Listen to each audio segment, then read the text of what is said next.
Bonjour à tous, aujourd'hui on va voir comment créer un réseau de neurones qui peut différencier les chats des chiens et on va faire ça en moins de 10 minutes je pense en utilisant la librairie FastAI qui permet de bien réduire le code. Donc on va faire 5 étapes, d'abord téléchargement, ensuite on va préparer les données, ensuite on va choisir un modèle de réseau de neurones, on va entraîner ce modèle et ensuite on va s'amuser à faire un peu de prédiction avec notre modèle. Donc la première étape de téléchargement, donc d'abord évidemment on installe les dépendances, donc la librairie FastAI, et ensuite on va pouvoir télécharger une base de données. Par exemple ici cette base de données sur les chiens et les chats, elle est très facile à télécharger, elle a été mise à disposition par FastAI pour être téléchargée rapidement en utilisant cette ligne de code. Après on peut regarder un petit peu, une fois qu'on a téléchargé, on peut regarder un petit peu à quoi cette base de données ressemble. Et en fait, si on jette un petit coup d'œil, on peut voir que ça ressemble à ça. J'ai fait un petit schéma. Donc on voit que la base de données est comme ça. Elle est coupée en plusieurs répertoires, 4 répertoires, mais il y en a surtout deux qui nous intéressent, c'est-à-dire validation et entraînement. Parce qu'on l'a dit, à chaque fois qu'on va faire un réseau de neurones, il nous faut au moins un répertoire d'entraînement séparé d'un répertoire de validation sur la base de données, puisqu'on va entraîner le modèle sur une partie de la base de données, et après, on va vérifier que le modèle fonctionne bien avec la partie validation. Donc ici, quand c'est coupé comme ça en deux déjà, c'est parfait. Et après, on peut voir que le répertoire entraînement est lui-même coupé entre chat et chien. Et les images sont à l'intérieur de ces répertoires-là. Et c'est la même chose pour le répertoire validation. Il est coupé entre chat et chien. Et quand on a une situation comme ça, en fait, c'est du caviar. Parce que du coup, on n'a pas grand chose à faire pour organiser les données. Les données sont déjà organisées comme il le faut. C'est-à-dire qu'il nous suffit de faire comme ça pour créer l'objet data bunch qui va être donné au réseau de neurones. On utilise la fonction fromFolder parce que l'arborescence est celle que je viens de vous montrer à l'écran, une arborescence qui est parfaite.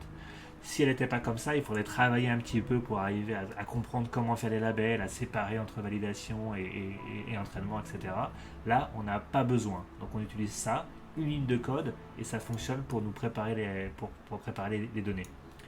On voit qu'ici, on doit ajouter un petit peu de transformation et on modifie la taille des images et on normalise. C'est des choses que j'ai expliquées très très rapidement dans la vidéo précédente. Vous en occupez pas trop, on verra plus tard comment ça fonctionne. En fait, la plupart du temps, vous pouvez mettre ça et ça va fonctionner très bien et ça suffit pour l'instant.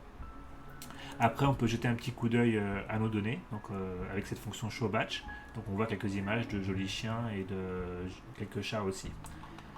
Après, on peut regarder quelles sont les classes qu'on a. Donc, on a les chats et les chiens. On peut regarder quelle est la taille de la base de données d'entraînement et de validation. Donc, là, 23 000 images pour l'entraînement. Et une fois qu'on a fait ça, eh bien, il nous suffit de choisir un modèle de réseau de neurones. Ici, je choisis un modèle ResNet 34, qui est un modèle qui fonctionne bien, qui a déjà été entraîné sur pas mal d'images, plus d'1 million d'images. Donc, c'est un modèle qui est déjà habitué à classer pas mal de choses. Et une fois qu'on a choisi le modèle, eh bien, ça y est, peut-être que vous allez être surpris, mais on peut déjà passer à l'entraînement en fait. Tout est prêt, les données sont prêtes, le modèle est prêt, donc on peut entraîner notre modèle, notre réseau de neurones.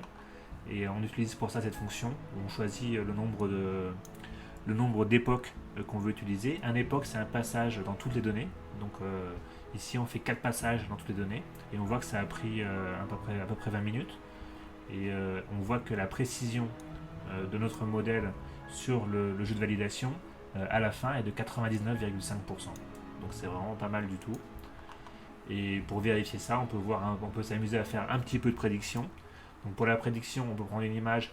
Ici, j'ai pris une image qui était déjà dans le jeu de validation. On pourrait prendre n'importe quelle autre image. Donc ici, on voit que c'est un chat. Et on applique la fonction predict sur le réseau à cette image.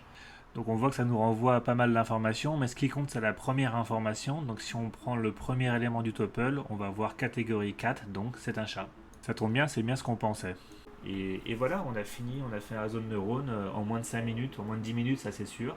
J'espère que ça vous a plu, que ça vous a intéressé. Je vous encourage à recoder vous-même ce réseau de neurones, à me poser des questions si vous avez des questions. Et je vous souhaite une bonne journée. À très bientôt, au revoir.